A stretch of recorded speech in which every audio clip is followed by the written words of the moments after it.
வணக்கம், நித்யசுபம் சார்பில் உங்கள் நிஷா. இங்கு குறிப்பிடும் கணிப்புகள் அனைத்தும் பொதுவான ராசி மற்றும் லக்கணத்தை வைத்தே கணக்கிட்டுள்ளோம். உங்களது தனிப்பட்ட கணிப்பை எங்களது வலைத்தளத்தில் பெற்றுக்கொள்ளலாம். மேலும் எங்கள் வலைத்தளத்தில் ஜாத புத்தகம் பரிகாரங்களுடன் திருமண பொருத்தம், பெயர் பொருத்தம், ஜாதக கல் பொருத்தம் மற்றும் ஆஸ்ட்ரோ பொருட்கள் விற்பனைக்கு என பல வசதிகள் உள்ளது. வாங்கல் தலைப்பிற்கு செல்வோம். தனுசு ராசிக்காரர்களுக்கு இந்த மாதம் கேது பகவான் உங்கள் 10வது வீட்டில் இருப்பதால் உங்கள் மனதில் ஏதாவது குழப்பம் இருக்கும்.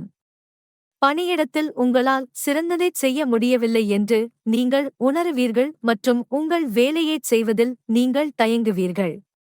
நீங்கள் வேலையில் ஆர்வம் காட்ட மாட்டீர்கள், இது பணியிடத்தில் சச்சரவுகளுக்கு வழிவகுக்கும்.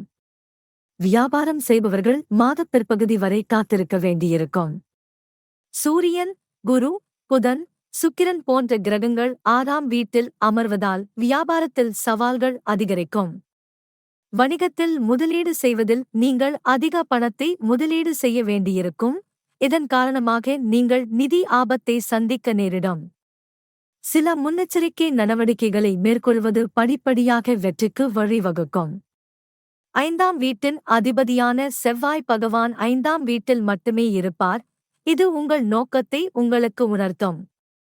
நீங்கள் இப்போது உங்கள் இலக்கை அடைவது போல் உணர்வீர்கள், இதன் மூலம் ஊக்கம் பெறுவீர்கள், நீங்கள் ஒரு நல்ல மாணவராகவும் கடினமாகவும் படிப்பீர்கள். நீங்கள் கடின உழைப்பிலிருந்து பின்வாங்க மாட்டீர்கள். குடும்பத்தில் சில இடையூறுகளை சந்திப்பீர்கள், நிம்மதி இருக்காது, எனவே முடிந்தவரை சிறிது நேரம் வீட்டை விட்டு வெளியே இருக்க முயற்சிப்பீர்கள். 2ஆம் வீட்டின் அதிபதியான சனி பகவான் 3வது வீட்டில் இருப்பதால் உங்கள் சகோதர சகோதரிகளுக்கு உதவுவீர்கள். செவ்வாய் பகவான் தனது சொந்த ராசியில் 5ஆம் வீட்டில் அமர்வார்.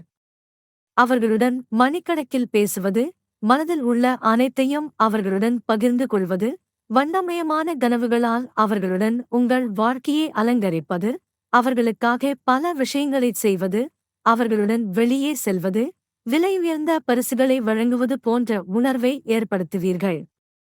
திருமணமானவர்களைப் பற்றி பேசுகையில் 7ஆம் வீட்டிற்கு அதிபதியான புதன், சுக்கிரன், வியாழன் மற்றும் 6ஆம் வீட்டில் சூரியனுடன் இணைந்து அமைவதால் திருமண உறவுகளில் பதற்றம் மற்றும் மோதல்கள் ஏற்படும். உங்கள் வாழ்க்கை துணையும் மிகவும் செலவழிப்பவராக இருப்பார், இந்த நேரத்தில் உங்கள் நிதி சுமையும் அதிகரிக்கும், இது உங்களிடையே மோதல்களுக்கு முக்கிய காரணமாக இருக்கலாம்.